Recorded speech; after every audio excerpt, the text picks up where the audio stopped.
Bienvenido Felipe y bueno, aquí nos todos, Mario Fernando y todos los que estamos en la mesa, pongámonos los protectores y atrincherémonos porque el tema se puede poner candente. Bienvenido Felipe y a los micrófonos de Oye Cali, Bueno, cuéntanos un poco de este siquiera cambió proyecto. de tema. Muchas gracias, Miguel.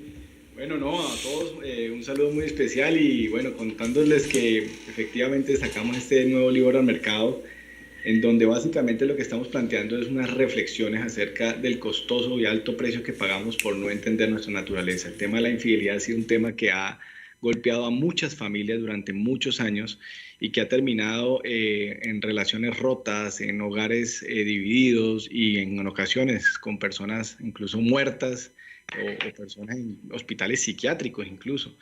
Y ante el doloroso drama que se vive con todo eso, pues empecé a compartir algunas de las reflexiones que tengo acerca del tema que plantean una visión muy diferente de lo que normalmente se ha venido hablando y fruto de eso fue que fue creándose este libro que no nació pensando en ser un libro, sino que arrancó con unas copias que compartía con algunas personas, fruto de mentorías que yo hacía con ellos y al ver la reacción y el efecto positivo que tenía sobre ellos en sus procesos de liberarse de la culpa, de poder perdonar a los infieles y de poder incluso entender este drama, pues terminó convirtiéndose en este libro.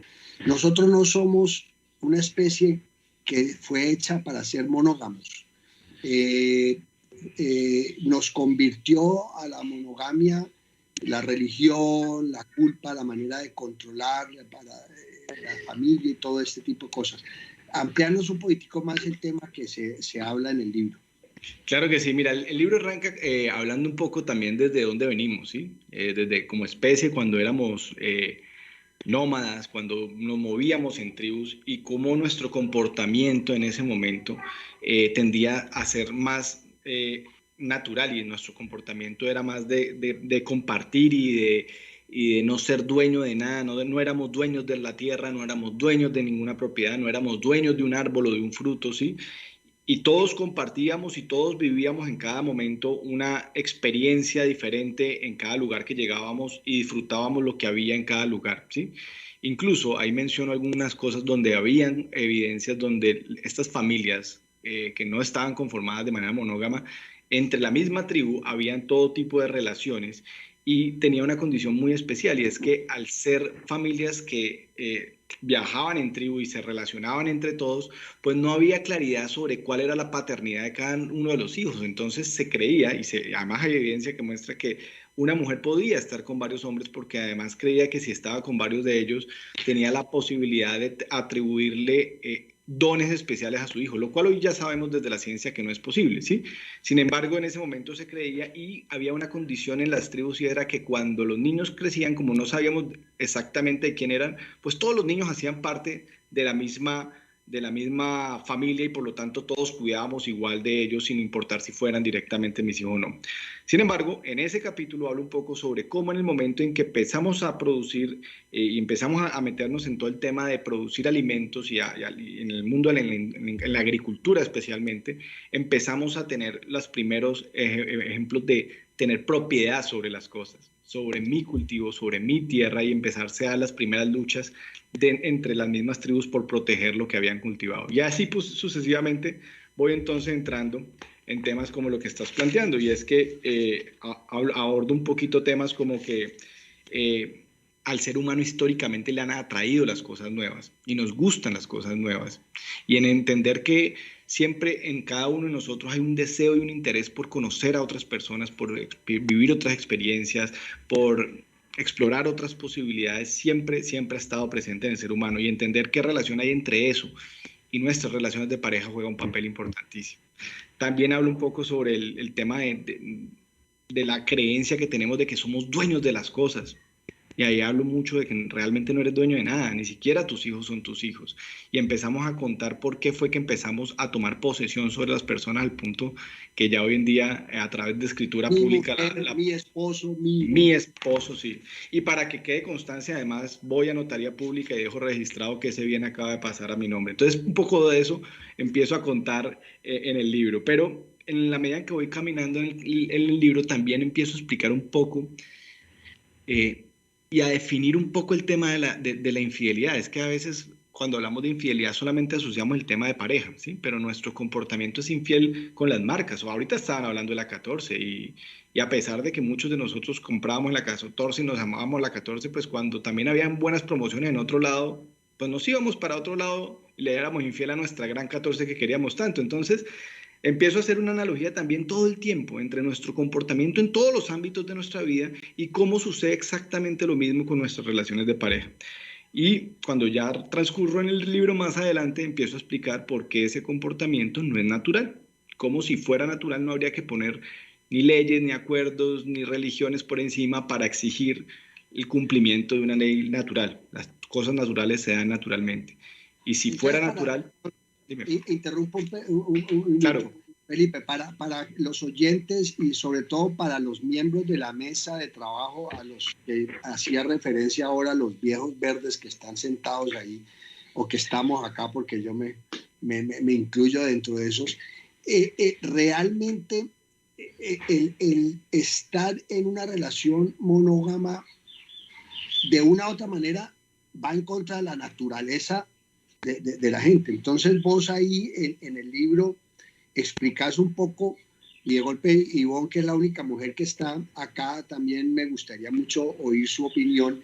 De una u otra manera defendés de que si somos infieles o no leales, no estamos haciéndolo porque es parte de nuestra naturaleza. Así es, lo que estoy planteando es que el tema es natural, ¿listo? Y cualquiera que lea el libro, y yo hago una advertencia al principio del libro, le digo, por favor lea el libro hasta el final, porque cualquiera que lea el libro llega al capítulo 10 convencido de que lo que yo estoy promoviendo es que esto es el desorden y todos con todos y esto es todo permitido. Y lejos de eso es lo que estoy planteando. Estoy planteando que hay que entender este comportamiento natural, que sabemos que se va a estar dando, ¿sí? Y que solamente empezar a hablarlo, a entenderlo, a discutirlo con tu pareja ya es un primer paso importante para avanzar a resolver el tema. Sin embargo, en los últimos capítulos, mira cómo termino. Yo hablo de 3 capítulos finales que se llaman la honestidad es símbolo de evolución, y ahí es donde viene el elemento importante. La infidelidad, porque a veces hay gente que me dice, no, pero yo sí he sido toda la vida fiel, y yo digo, mira, solamente con una reflexión te voy a dejar pensando. ¿Alguna vez te ha pasado que no es coherente lo que piensas, dices y haces?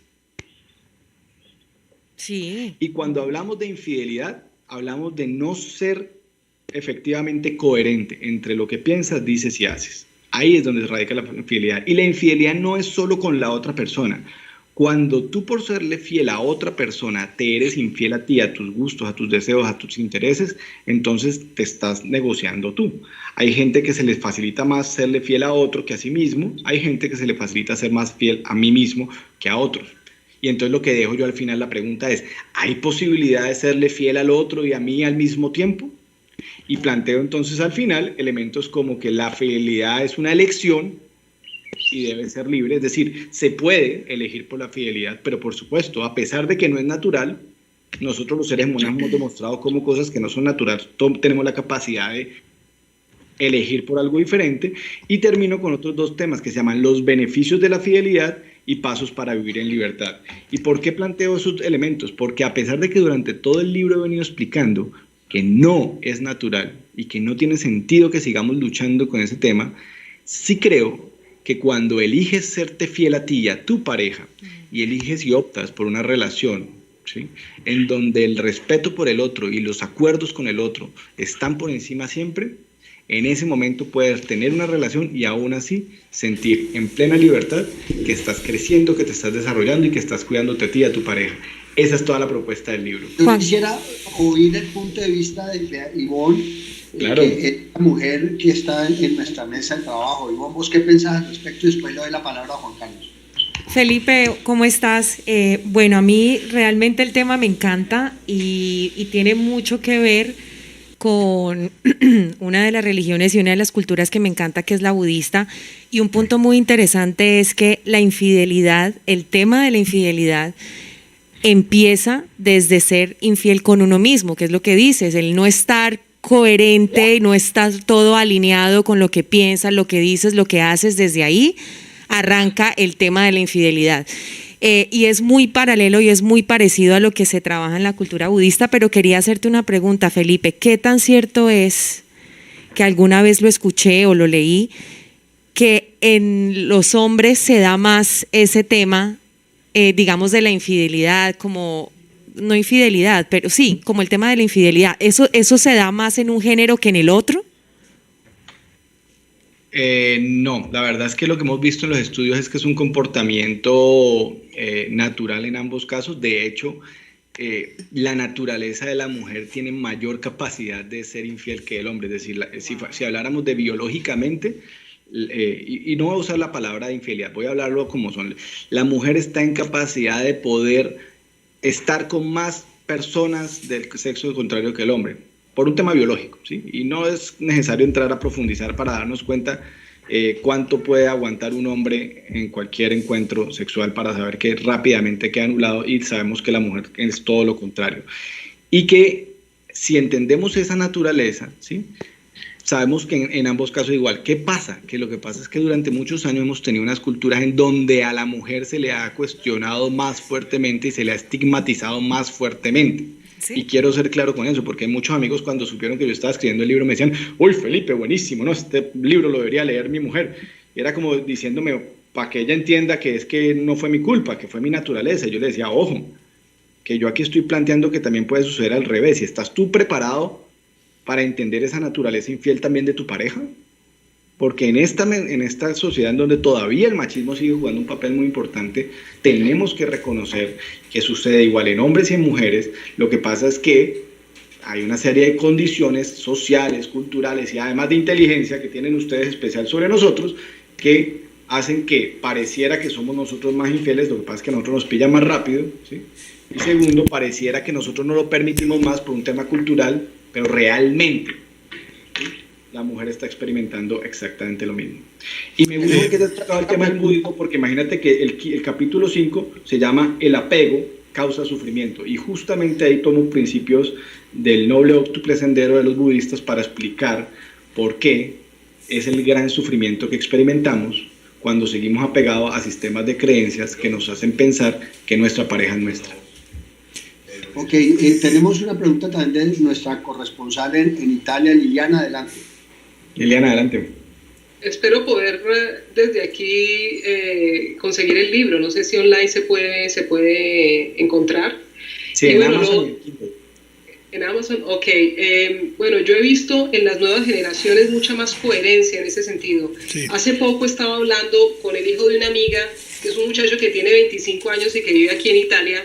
Y entonces me decía, le dije yo, bueno, ¿y tu novia? ¿Qué pasó con tu novia? Entonces me dice, no, yo ahora me he dedicado al poliamor. Entonces le digo yo, bueno, y explícame bien, pues, ¿qué es eso del poliamor? Entonces me dice, no, Liliana, muy sencillo, o sea, yo no estoy de acuerdo con que yo tenga que estar todo el tiempo y toda la vida con una pareja cuando de pronto a mí me gusta otra.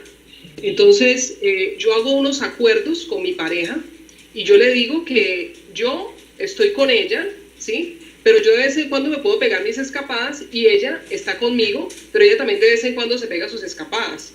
Entonces, yo digo, son mucho más coherentes ellos, porque hacen como un contrato desde antes. O sea, ellos desde antes tienen muy claro tienen unos acuerdos que son muy claros.